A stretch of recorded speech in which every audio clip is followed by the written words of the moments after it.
Quiero mostrarles el descubrimiento de Fourier, que básicamente trata de que cualquier señal no senoidal pura está compuesta de varias señales senoidales puras.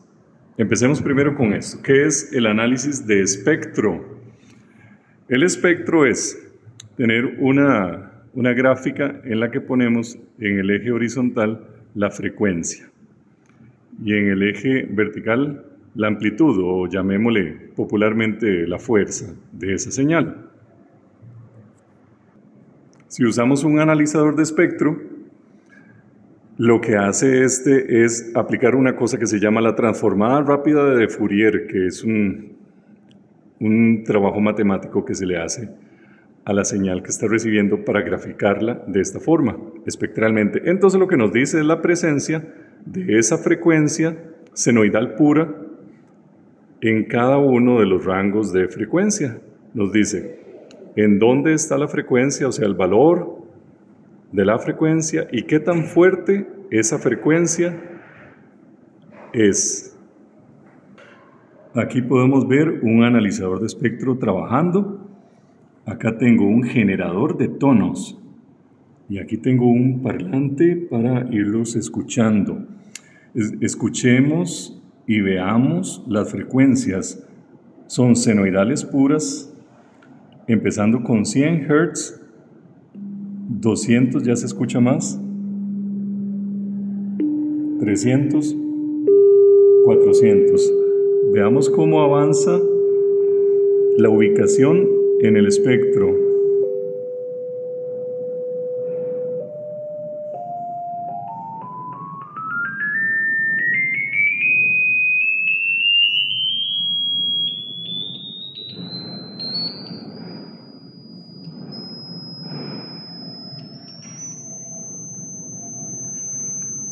Por ejemplo, la frecuencia a la cual se prueban los equipos amplificadores es a 1 kHz.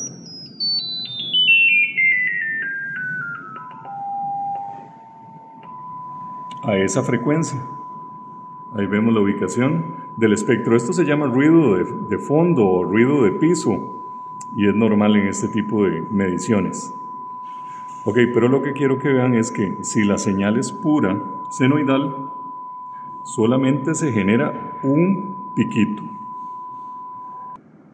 Si la señal es pura, senoidal, solamente se genera un punto indicado en el espectro. O sea que solo el aparato nos está diciendo, solo esa frecuencia existe en lo que estoy recibiendo y la estoy recibiendo con tanta fuerza.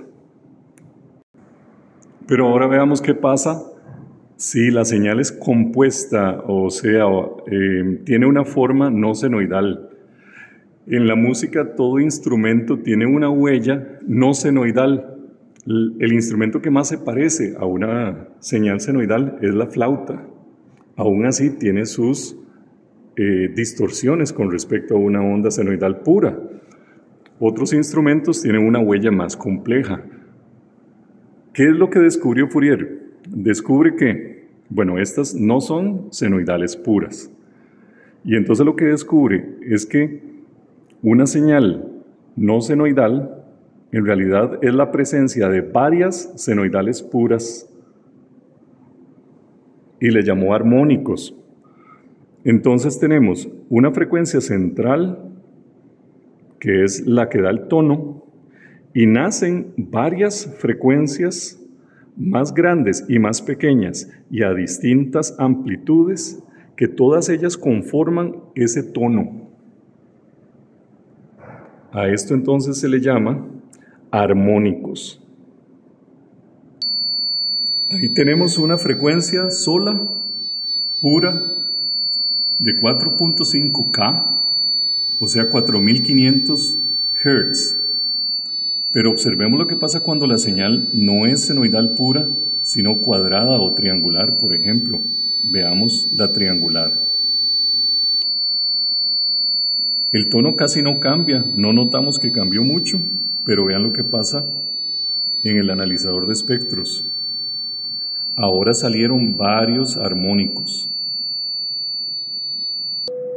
Veámoslo con otro ejemplo, a 500 Hz, onda pura, solo nos marca la presencia, recuerden que esto es ruido, solo nos marca la presencia de esa frecuencia pura.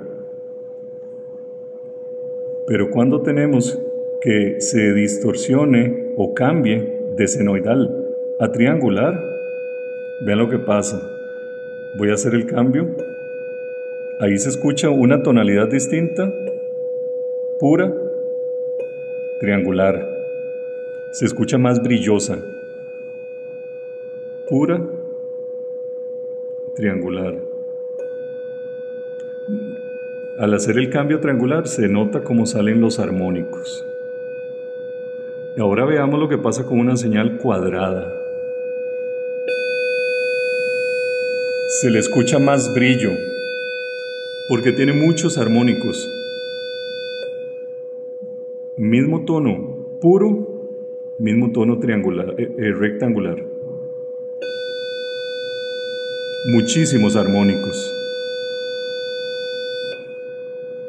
Triangular, rectangular o cuadrada, senoidal pura. Ahora que sabemos qué son los armónicos, veamos qué es una distorsión armónica. La distorsión armónica es, si entra una señal senoidal pura y se amplifica, debe salir senoidal pura, sin ningún cambio. Si tuviera alguna alteración, por ejemplo, un poquito más achatada o un poquito más picuda, entonces, si es más picuda, tiende a parecerse a un triángulo. Si es más achatada, va tomando forma más rectangular. Entonces, ¿qué sucede? Que en lugar de ser una señal pura que nos genere en el espectro un solo pico,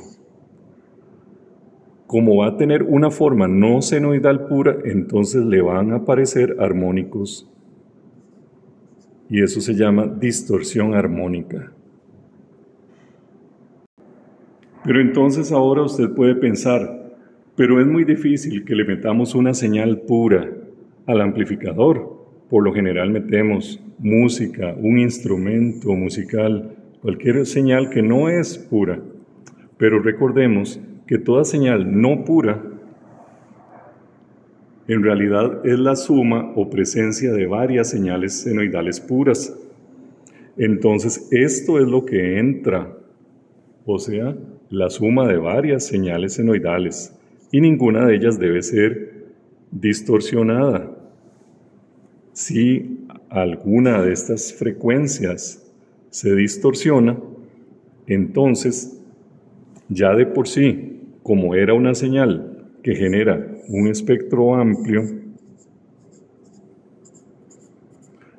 si cada uno de sus componentes armónicos fue distorsionado, entonces nacen más armónicos aún, y le van a nacer entonces más y más armónicos. Eso es entonces la famosa distorsión armónica.